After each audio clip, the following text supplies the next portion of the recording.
Sabia que a alopecia areata afeta entre 10 mil a 20 mil portugueses, incluindo crianças e jovens adultos? Esta doença autoimune pode surgir de forma súbita e o seu impacto vai para além do físico. Afeta a autoestima, a vida social e até a saúde mental de quem vive com esta condição.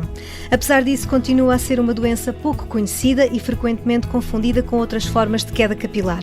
Sem qualquer associação de doente estruturada e com pouca informação em português sobre o tema, torna-se mais importante do que nunca desmistificá-la.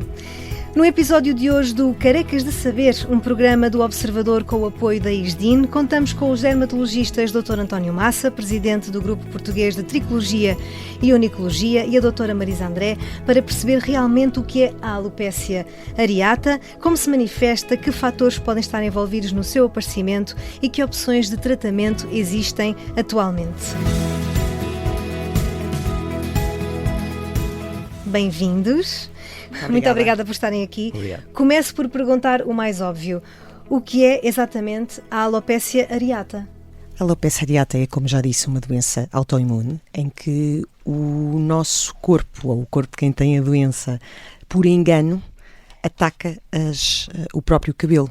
Ou seja, o sistema imunitário vai estar em sobrefuncionamento e vai atacar uma zona determinada do folículo piloso, que é responsável pelo crescimento do pelo.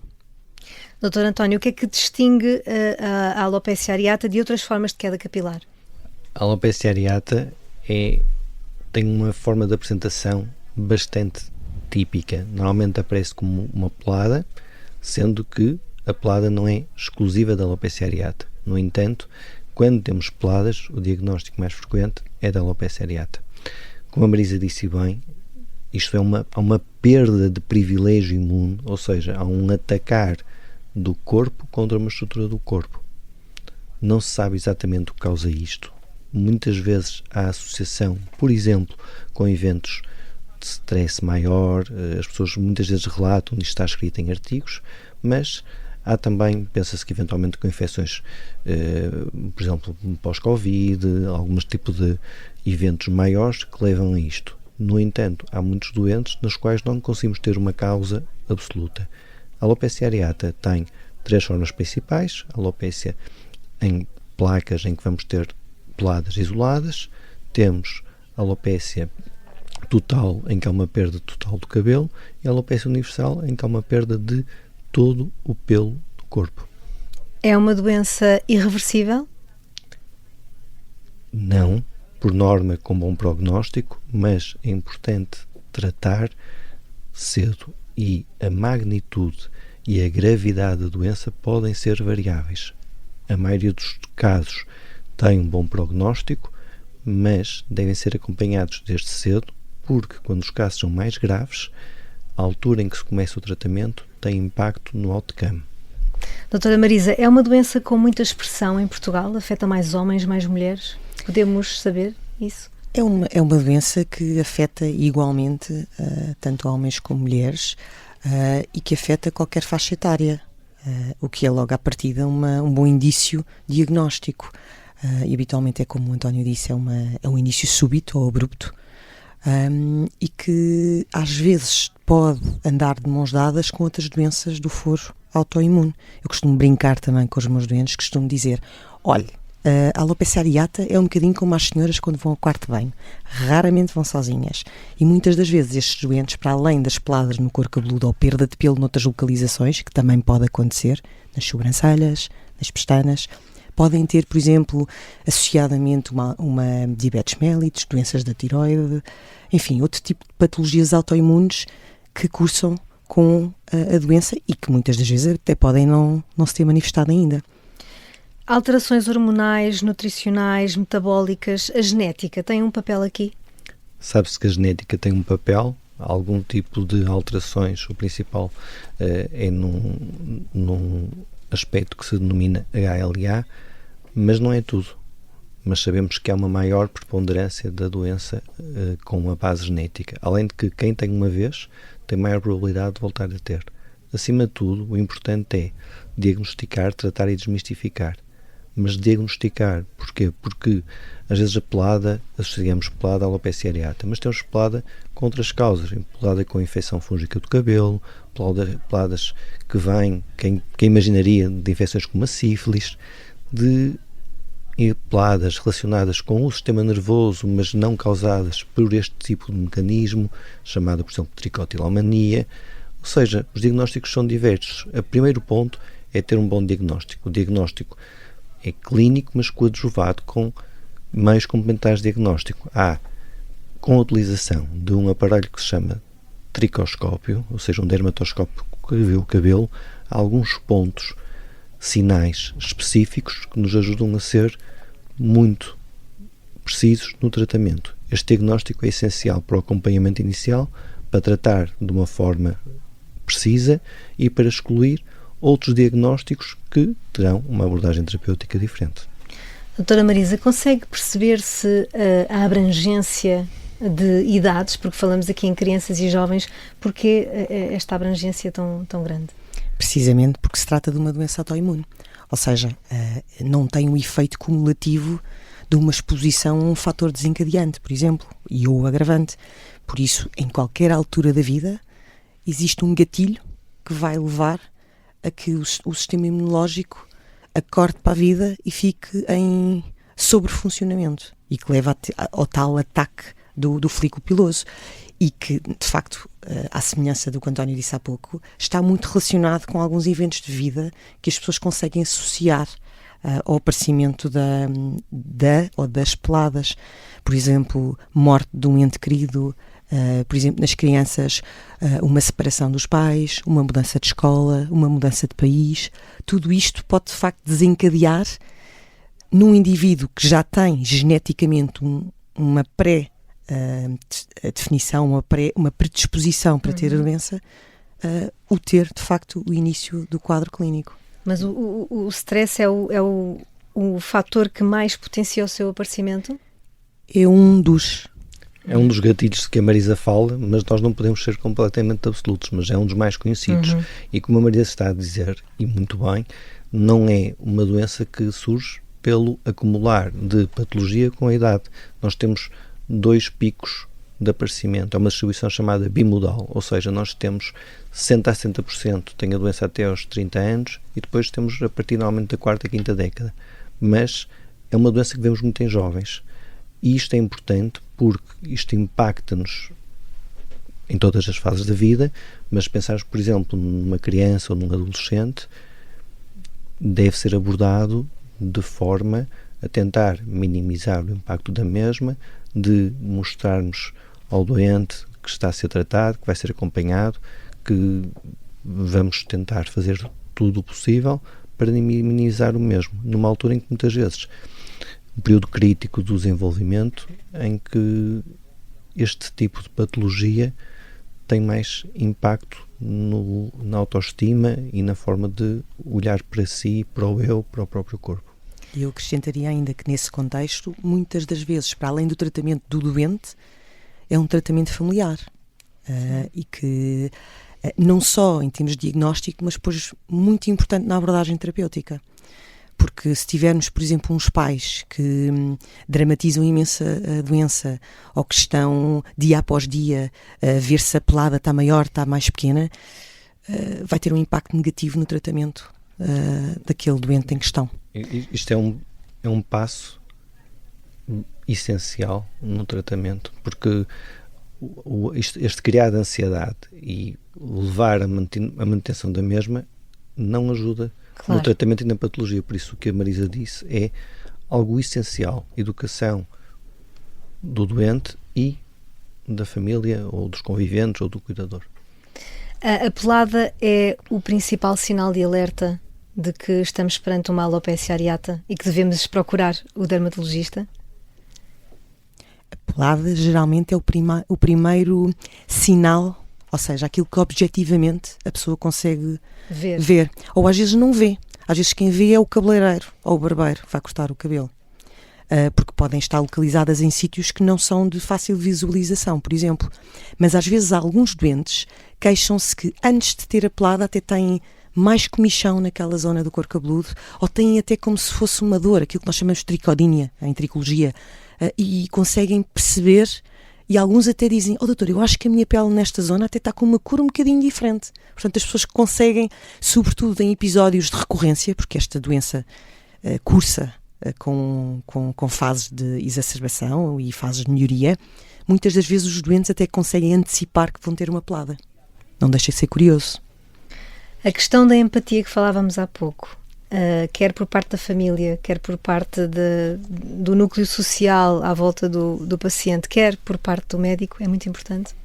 É muito importante para passar a mensagem que, como a Marisa muito bem referiu, e é também importante para explicar que esta pessoa precisa de ajuda. Por um lado, porque tem o aspecto visual e que muitas vezes é difícil de gerir, principalmente quando temos situações de maior extensão.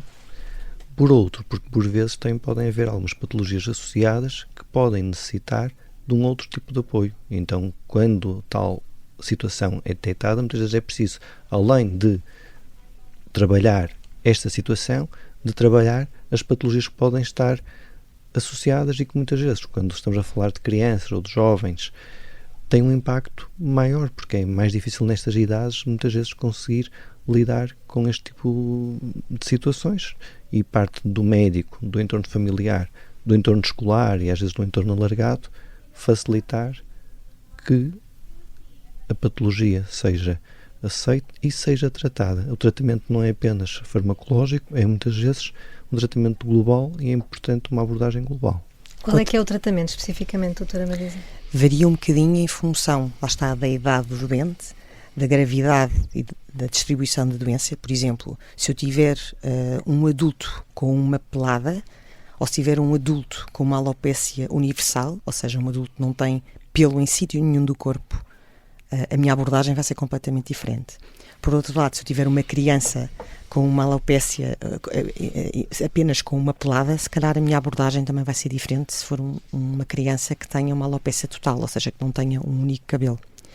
Por outro lado, há aqui duas questões que eu gostaria ainda de acrescentar relativamente à resposta do António anterior. É que, para além do tratamento médico, que me estava a perguntar mesmo agora, para além da abordagem dos cuidadores diretos do indivíduo, isto, se estivermos a falar de idades pediátricas, não esquecer que muitas das vezes passa também por intervenções mesmo a nível escolar, em que tem que haver por parte de quem lida com estas crianças na escola a educação dos colegas, por exemplo, e do meio escolar, porque isto vai ser extremamente impactante para a criança ou para o adolescente que tenha a doença. Por outro lado, uma coisa que eu acho que é fundamental, mesmo que estejamos a falar de uma criança mais velha ou de um adolescente, ela ser incluída na decisão. Imagine, tem peladas, quer cortar, quer rapar cabelo, não quer rapar cabelo, quer usar boné, quer usar chapéu, quer usar uma fita, quer usar um turbante ou não quer. Isto é importante, porque acaba por envolver a criança na escolha decisão. E na decisão. Claro. Isto é importante, porque vai-lhe diminuir, se calhar, o nível de stress que vai ter influência no perpetuar da doença. Isto depois é uma pescadinha de rabo na boca, não é? E é difícil, de certa forma. Por isso é que a medicina é uma arte, porque efetivamente não é só o que vem nos livros, tem muito esta forma individualizada e personalizada de tratarmos os nossos doentes. Doutor António, ainda existem muitos mitos relacionados com esta doença?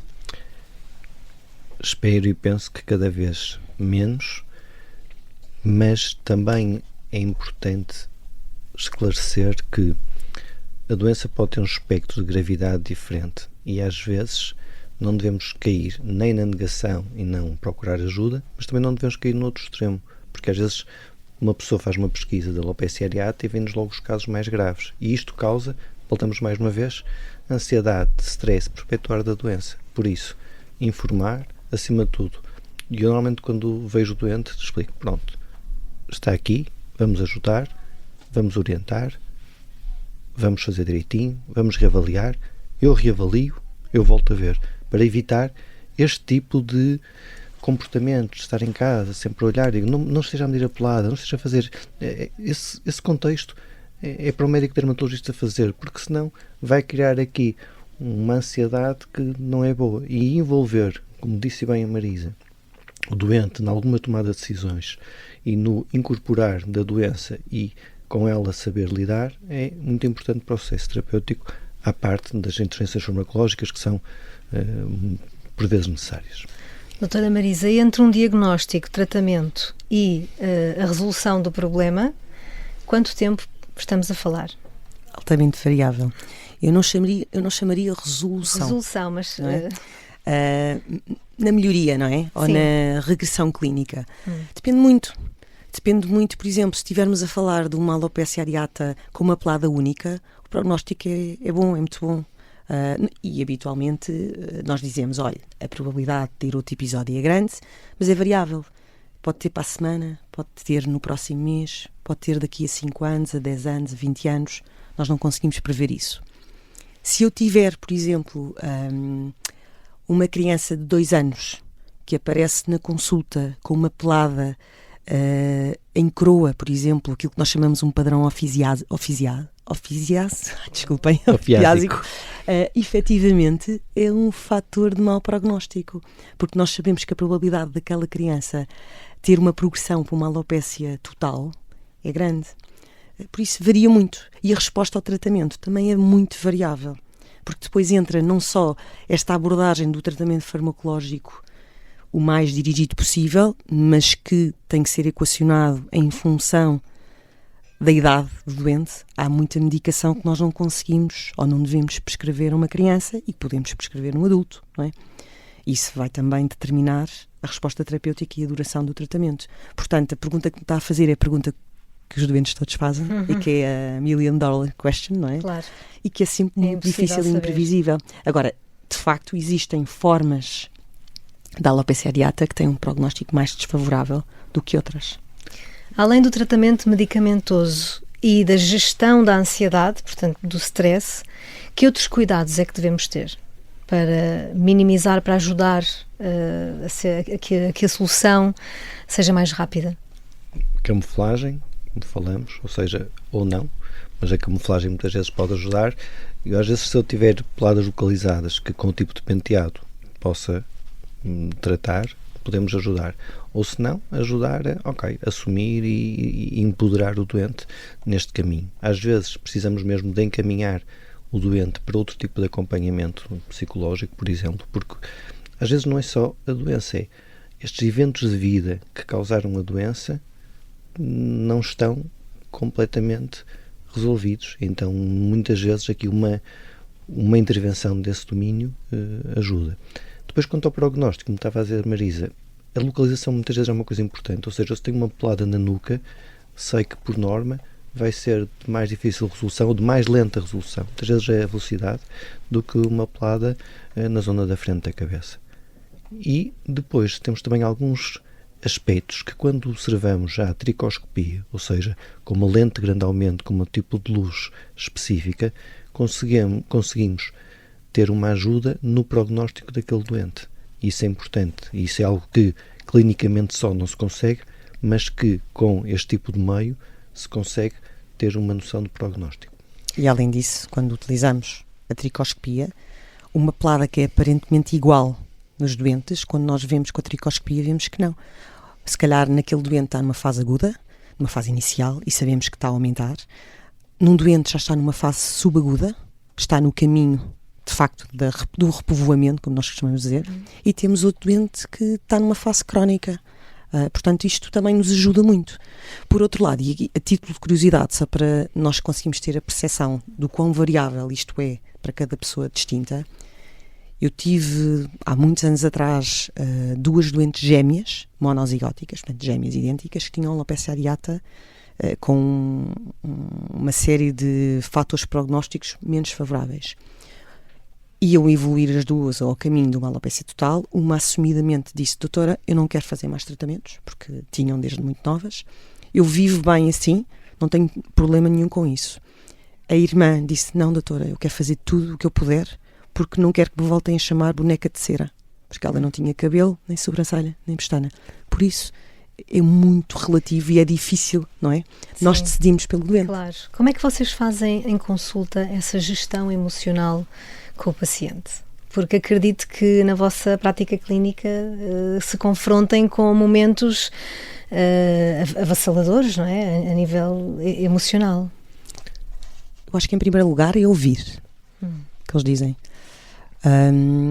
E acho que tentar não sermos nós a ter assim uma decisão emotiva, porque às vezes também não é fácil, não é? Nós não somos robôs. E depois, em função também do contexto familiar e do contexto em que a doença ocorre, poderá ser determinante ou não numa determinada abordagem em prol de outra, por exemplo. E às vezes, por exemplo, quando estamos a falar de idades pediátricas, precisamos mesmo de conseguir falar com a criança, por exemplo, sem estarem os pais, o que é às vezes difícil também de contornar, não é? O que a Marisa disse, ouvir, escutar, é a base para que possamos fazer aquilo que é necessário, que é individualizar. Porque não há uma receita one size fits all, e não. Individualizar e empoderar o doente. Ou seja, o doente tem que estar... Isto não é algo que se obriga a fazer. Nós, quando temos uma criança com 2 anos, é difícil, não conseguimos transmitir esta ideia, mas quando temos jovens e adolescentes, tem que se estar envolvido na abordagem do tratamento, sejam eles tratamentos tópicos, ou seja, aplicação de cremes ou de outros produtos, sejam eles tratamentos sistémicos, quer isto dizer comprimidos ou injeções, ou outro tipo de tratamento. Se o doente se sentir envolvido, normalmente ajuda na progressão e estamos em uníssono, a probabilidade do resultado ser melhor vai ser maior. Vocês costumam recomendar, aconselhar acompanhamento psicológico para lidar com a questão do estigma? Na maior parte das vezes em que efetivamente existe quase sempre um contexto em que pode haver uma ajuda mais direcionada nesse sentido. Às vezes não é fácil, não é? Outras vezes, por exemplo, nas crianças, nos adolescentes, a terapia comportamental, a psicoterapia pode ser muito, muito benéfica. Mas isto muitas vezes é no mundo ideal. E às vezes o mundo não é ideal. Claro. E por outro lado, eu acho que também um aspecto muito importante e que eu acho que nós, enquanto médicos, também vamos aprendendo com o tempo e com a experiência, é respeitar. E respeitar a decisão do doente de não tratar. Porque às vezes também temos. E quando é assim, por mais que nós possamos ter uma opinião contrária, também temos que respeitar. Eu acho que o nosso papel é diagnosticar, sugerir, indicar quais são as opções terapêuticas disponíveis e adequadas àquele diagnóstico, e a decisão, em última instância, não é nossa, não é? Uma mensagem de esperança, Dr. António, para quem recebeu recentemente este diagnóstico ou para quem já convive com ele? Primeira mensagem. Normalmente o prognóstico é bom. A maioria dos casos tem um bom prognóstico. Segunda mensagem. A ciência está a evoluir. Hoje temos fármacos que não tínhamos já há meia dúzia de anos e provavelmente vai continuar a evoluir. Por isso, eu tenho doentes que durante anos não conseguiram ter, que era difícil ter tratamento, mesmo tendo esgotado várias possibilidades, e hoje têm tratamento, e hoje estão bem.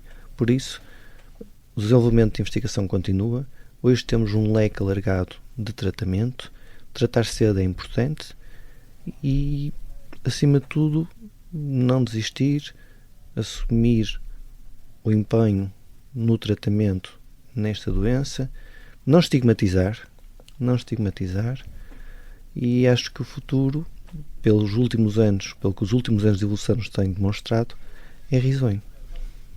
Doutora Marisa, uma mensagem de esperança? Completamente. É assim, nós falámos aqui muito rapidamente de várias formas clínicas, mas a grande maioria destes doentes têm alopécias areatas que têm um ótimo prognóstico. Atenção, mesmo que tenham recorrências, são recorrências completamente controláveis e tratáveis. E aqui, atenção, tratamento não é cura. Isto é importante. Mas eu estou com o António. Isto é uma doença que tem tido uma progressão tão grande em termos de tratamento que provavelmente daqui a uns tempos, e se calhar um futuro próximo, vai ter cura. E vai ter uma cura dirigida. E por isso acho que para quem tem alopecia areata é isso mesmo, se for um problema que incomoda, deve procurar ajuda e provavelmente vai ter sucesso terapêutico com muita rapidez, pelo menos na grande maioria dos casos. A alopecia areata é um exemplo de como uma doença que à primeira vista pode parecer carregar consigo um impacto estético se consegue transformar em algo muito maior e com múltiplas dimensões. Mais do que nunca importa dar a conhecer os avanços, desmistificar tratamentos e trazer o conhecimento para mais perto de quem convive com ela diariamente. Acho que foi o que fizemos aqui hoje. Espero que este episódio tenha sido mais um passo dado nesse sentido, lá está. Quero agradecer a vossa presença mais uma vez, Dr. António e Dra. Marisa. Até ao próximo episódio. Obrigada. Obrigado.